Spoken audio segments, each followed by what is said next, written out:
Here's how fruit looked before human intervention. We're starting off with the banana. You all know what a banana looks like, but this is what they used to look like. It kind of looks like okra. Next up is corn, my favorite. And before that, it kind of looked like wheat. Here's the evolution of them, and watermelon. So here's what watermelon looked like in the past. There was way more white in there.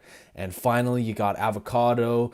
In the past, it used to have way bigger pits in the middle. Whilst I've never seen a modern banana that looks like that, this video does a great job of showing just how much humans have changed the plants we eat. Surprisingly, you don't actually need a laboratory to do this. Humans have been doing this process for thousands of years. Here's exactly what you do. Firstly, you find a plant you like. Then, when that plant produces its yield, once it's finished growing, you then carefully pick out the plant that has the traits you like, such as color, taste, or size, and you only replant the specific seeds from that one plant. Then, when those new plants grow, you do the same thing again. You only pick and replant the specific plant with the traits you like best, and you just constantly repeat this process, generation after generation, and eventually you can manipulate these plants into basically whatever you like. This is called selective breeding. It's kinda cool, but you might be wondering, why did we do this? Why didn't we simply just eat what nature provided? Well, originally it was all about survival. That big shop just up the road called a supermarket, unfortunately it's a modern invention. So originally we started the selective breeding process because we wanted crops that grew faster, were bigger,